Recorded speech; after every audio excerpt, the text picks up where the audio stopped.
প্রিয় শিক্ষার্থীরা, কেমন আছো? ভালো আছো, তাই না? আমি দেব স্যার তোমাদের সামনে আজকে আবারও হাজির হয়েছি নবম দশম শ্রেণীর পদার্থবিজ্ঞান নিয়ে। আজকে আমরা মাত্রা বিশ্লেষণের সাহায্যে এস সমান ইউটি প্লাস হাফ এটি সমীকরণের সঠিকতা যাচাই করা শিখব। প্রিয় শিক্ষার্থীরা, তাহলে এসো আমরা সমাধান করি।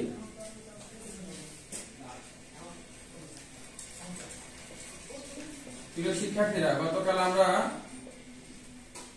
মাত্রা কাকে বলে, মাত্রা সমীকরণ কাকে বলে, এগুলো আমরা শিখেছিলাম। প্রিয় শিক্ষার্থীরা, আমরা বাম পাশে দেখতে পাচ্ছি এস, তাহলে আমরা লিখে ফেলাই।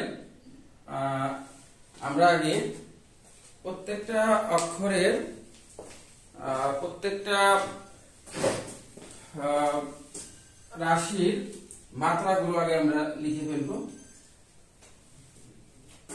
এস হলো, শিক্ষার্থীরা তোমরা প্রথমে এখানে লিখে নিবে যে নিম্নে এস সমান ইউটি প্লাস হাফ এটি স্কয়ার সমীকরণের সঠিকতা যাচাই করা হলো মাত্রা বিশ্লেষণের সাহায্যে। তাহলে এসো আমরা এবার পূর্ণাঙ্গ সমাধানটা করি। এস হলো সরণ, এর মাত্রা প্রিয় শিক্ষার্থীরা, তোমরা জানো সরণ হচ্ছে এক প্রকার দৈর্ঘ্য, আর দৈর্ঘ্যের ইংরেজি নাম হচ্ছে লেন্থ। লেন্থ থেকে আসবে এল। ইউ হলো আদিবেগ,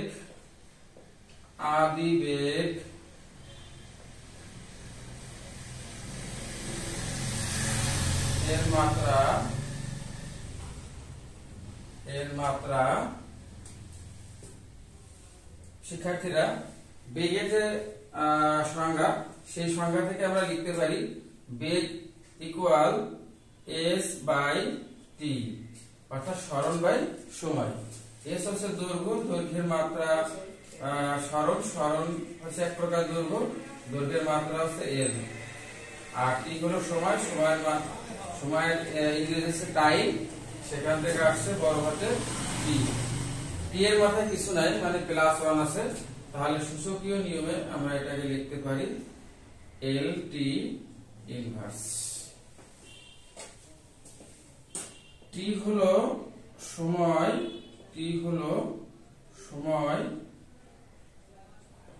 এর মাত্রা সমান বড় হাতের টি, কারণ সময়ের ইংরেজি হচ্ছে টাইম, সেখান থেকে বড় হাতের টি আসছে। এ হলো ত্বরণ,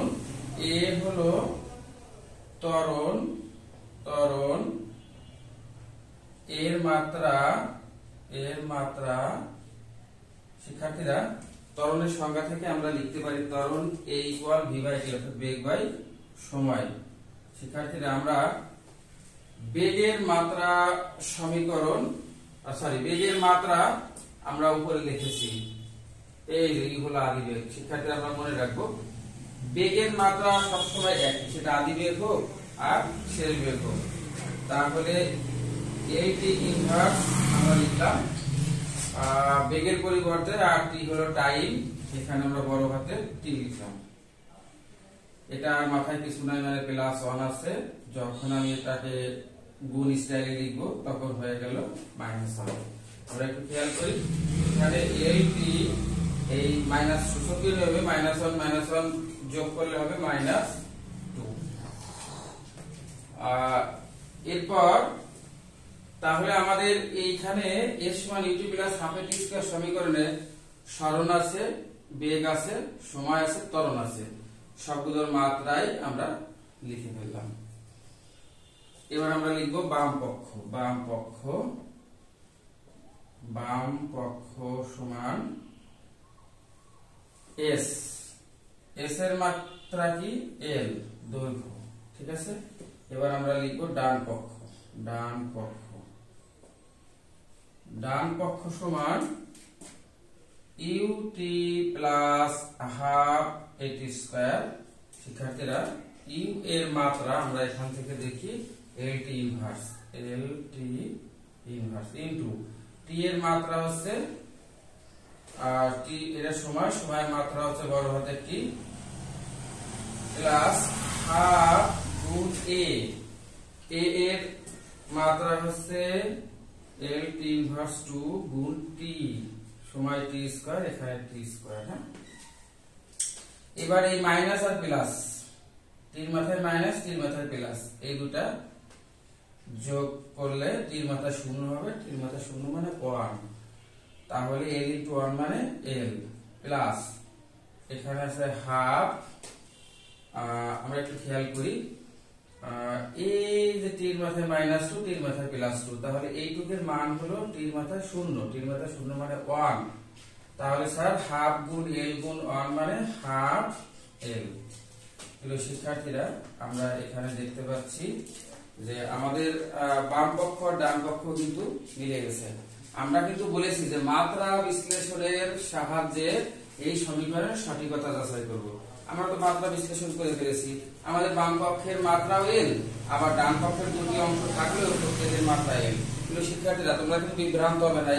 এটা এই জন্য যে আমরা মাত্রা বিশ্লেষণ করছি, আমরা কিন্তু সহগ বিশ্লেষণ করিনি। কাজে এখানে আমাদের হাফ আছে, এটা কোনো প্রবলেম না। আমাদের মাত্রা বিশ্লেষণ, অর্থাৎ বাম পক্ষের মাত্রাও এল, ডান পক্ষের মাত্রাও এল। কাজে আমরা বলতে পারি যে মাত্রা বিশ্লেষণের সাহায্যে আমরা বাম পক্ষ এবং ডান পক্ষের মাত্রা সমান দেখাতে পারছি। অতএব মাত্রা বিশ্লেষণের সাহায্যে আমরা এস সমান ইউটি প্লাস হাফ এটি স্কয়ার সমীকরণের সঠিকতা যাচাই করতে পেরেছি। তাহলে আমরা লিখতে পারি অতএব বাম পক্ষ সমান ডান পক্ষ। এবার আমরা লাস্টে কি লিখব? অতএব মাত্রা বিশ্লেষণের সাহায্যে এস সমান ইউটি প্লাস হাফ এটি স্কয়ার সমীকরণের সঠিকতা যাচাই করা হলো। শিক্ষার্থী, আজ আর নয়, আগামী দিন তোমাদের সাথে আমার আবারও দেখা হবে।